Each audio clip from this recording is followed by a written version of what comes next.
real star of our show that you guys came to see. This is Nick.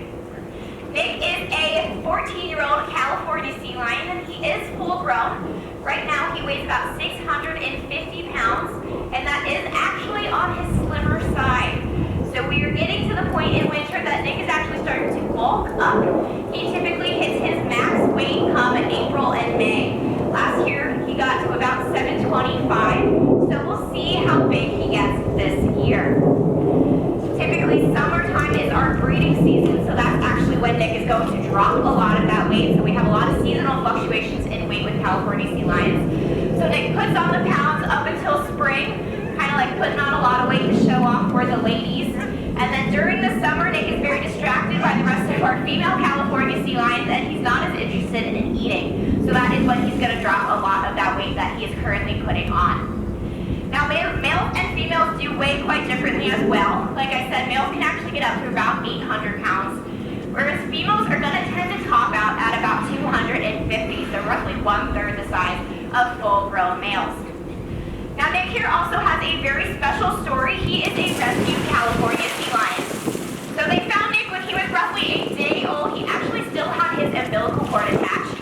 Now, rescuers set up a 24-hour watch to see if mom was going to come back to take care of him. But for whatever reason, unfortunately, she never did. The rescuers stepped in. They took very good care of Nick for about 6 months, but they got a little too comfortable with people to safely be re-released at that point. So we got Nick when he was about 6 months old. He was about 40 pounds at that point, and we've had him ever since. And he's been a great ambassador for his species. Now, a lot of the times we get asked whether Nick is a seal or a sea lion, and it's not his favorite thing to be called a seal.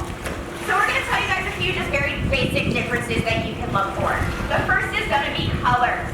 So you'll notice when Nick's out of the water, he is solid brown from head to tail. He almost looks black right now. That's because his hair is very, very wet, but he is a chocolate brown color.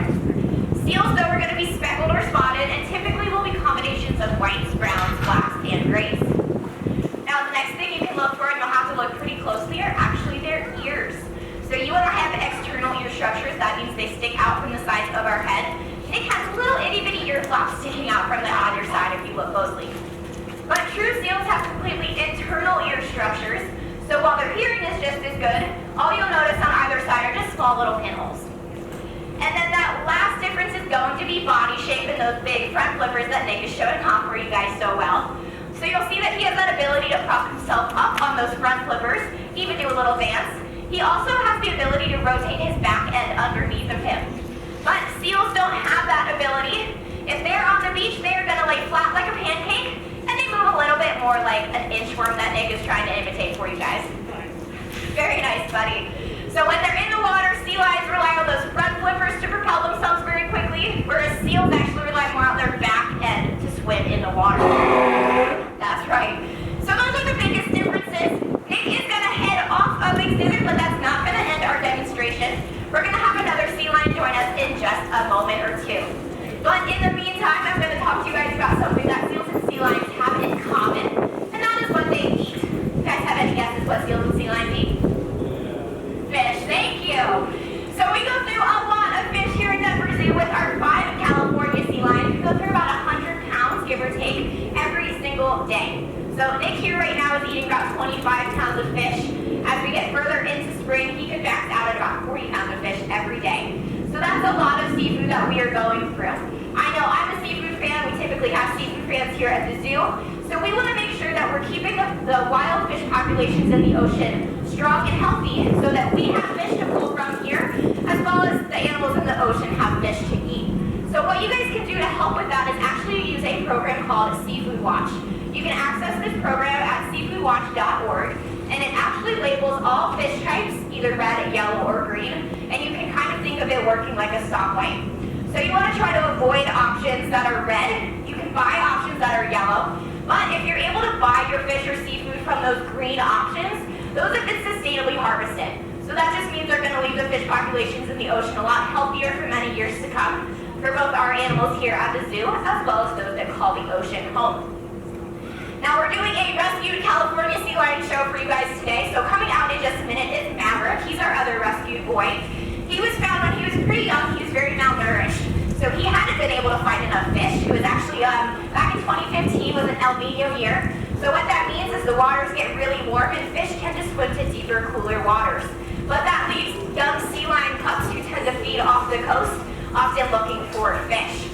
So rescuers stepped in, they had Mav, they actually rescued him 2 separate times, and after that second time, we had him join us here in Denver. Now Maverick is 7 years old, he's about 350 pounds. Now we do a lot of training with our sea lions, and it's all through what's called positive reinforcement. Now all that means is every time that Maverick or Nick does the behavior we ask, they get one of those fishy rewards. But they always have the choice of whether they would like to participate with us or not.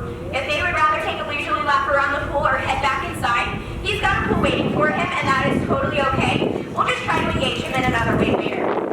Well, we can do a lot of really great training with our animals through positive reinforcement. You guys actually saw Maverick receiving voluntary eye drops just a second ago.